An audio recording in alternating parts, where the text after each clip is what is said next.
काय पाहिलं तुम्ही? आम्ही बाहेरच काम करत होतो त्यावेळेस विमान आलं आणि एकदा फेरी घेतली, नंतर उतरायचं होतं पण ती वर असं चढलंच नाही त्या पट्टीवरती. आणि ज्यावेळेस स्फोट झाला त्यावेळेस ती 2 बॉडी अशा साईडला पडल्या. तर त्या एक बॉडी अशी पूर्ण ही झाली होती आणि एका बॉडीचा तर चेहरा दिसत नव्हता, पूर्ण असं शरीर फुगलं होतं. तुम्ही हा अपघात पाहिला का डोळ्यांनी? हा, डोळ्यांनी पाहिलं. आम्ही घराच्या पाठीमागच काम चाललं होतं आमचं. नेमकं काय घडलं त्यावेळी? त्यावेळेस विमान गावाकडूनच येत होतं, असं खूप अंतरावर खाली होतं, वरती नव्हतंच ती. त्यांनी उतरायचा प्रयत्न केला पण ती दुसऱ्या फेरीला उतरायला गेल्यानंतर ती असं जागेवरच हे झालं, तिथं वरपट्टीवरती चढूच शकलं नाही. स्फोट खूप मोठा झाला का? खूप मोठा होता.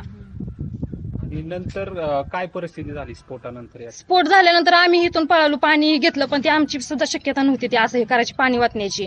आम्ही खूप घाबरलेलो. त्यावेळेस दोन्ही साईडला 2 बॉड्या पडल्या होत्या आणि ती पूर्ण एक बॉडी ना, चेहरा तर काही दिसत नव्हता पण पूर्ण पांढरा शुपत माणूस आणि असं पूर्ण फुगलेली बॉडी होती.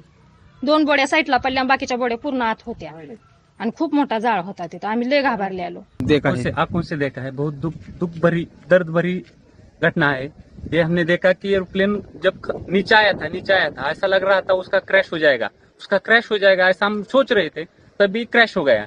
हम देखे कि हमें लगा नहीं क्रैश हो गया है, लेकिन एयर ट्रैप पे उतरेगा ऐसा लगा, उतर रहा है लेकिन क्रैप हुआ और उसके बाद स्फोट हो गया उसका जबरदस्त। स्फोट होने के बाद वो हम देखने आए, पहले देखा तो उसको आग लगी थी पूरे प्लेन को, और उसके बाद 4-5 स्फोट हो गया विमान में उसका। और उसके बाद बहुत लोग आ गए और उसने निकालने की कोशिश की, लेकिन बड़ी आग लगी उसके कारण कोई मदद नहीं कर सकता। लेकिन सब आ गए, तब बाद में उसको उसमें आजिदा था। ये हमारे लिए बहुत शौक की बात में है कि हमें बता नहीं सकते हम बात में ऐसा, लेकिन हमने देखा है कि पायलट ने भी ट्राई किया होगा कि लैंडिंग करने का, लेकिन लैंडिंग हुआ नहीं है। ये बहुत शौक वाली घटना है।